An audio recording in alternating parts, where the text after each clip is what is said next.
Alright, so here is the barrel of monkeys. What we're going to do here is kind of look at, well, we got this barrel.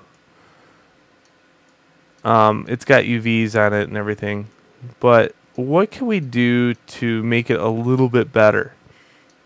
And that, my friend, is called ambient occlusion.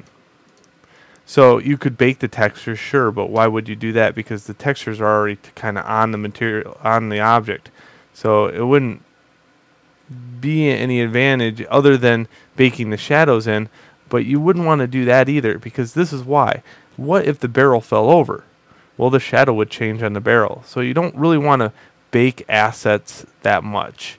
Assets change within your scene. So for the rendering or shadow portion, you would use that for environmental mapping. But I would stay away from baking the shadows on objects. That's one of those things, especially if they're dynamic objects. If this barrel was in the scene, it got shot, it exploded, whatever, you would have the same shadow on it all the time. And for each barrel, each shadow would have to be different. So now all of a sudden you have a scene with a whole bunch of barrels all needing separate textures.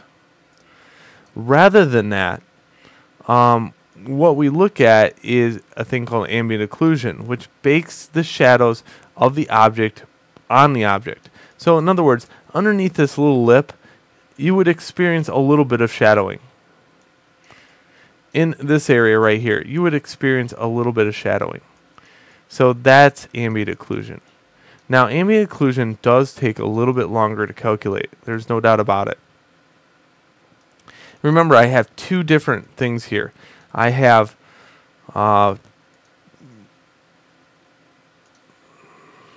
this one, which has mirrored UVs, and this one, non-mirrored UVs. So we're going to see what UVs play in the whole hierarchy.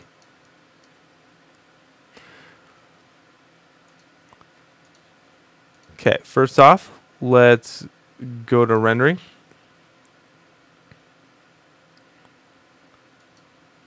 Batch bake mental ray, square box.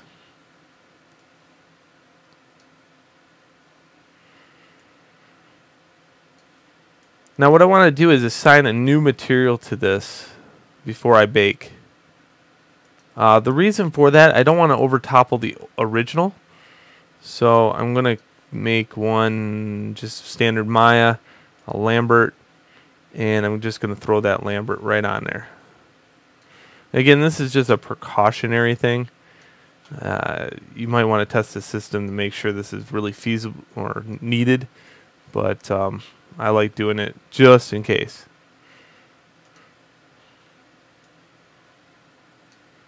I'm going to call this temp material. Just like that. This is the one that's not mirrored, so I'm going to do that first. Again, this needs to be relaunched because of that Maya error.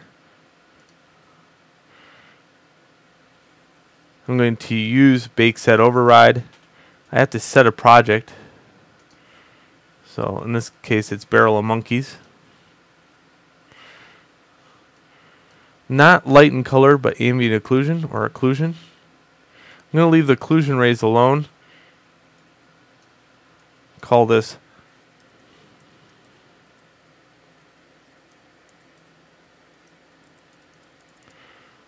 no mirror. All the others I'm going to leave alone. Bake to one map. And I'm going to convert this. This could take a while. Ambient occlusion really does take a while. So I'm going to save my scene. And I'm going to convert it, and then I'll meet you in the next video. Because, yeah. So if it looks like it's stalled out, don't worry about it. Just keep it going. Go get lunch or something, and then come back. Here we go.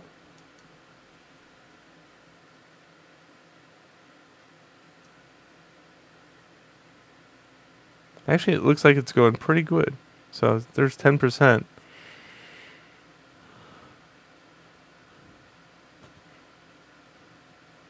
Yeah, I'll meet you in the next video.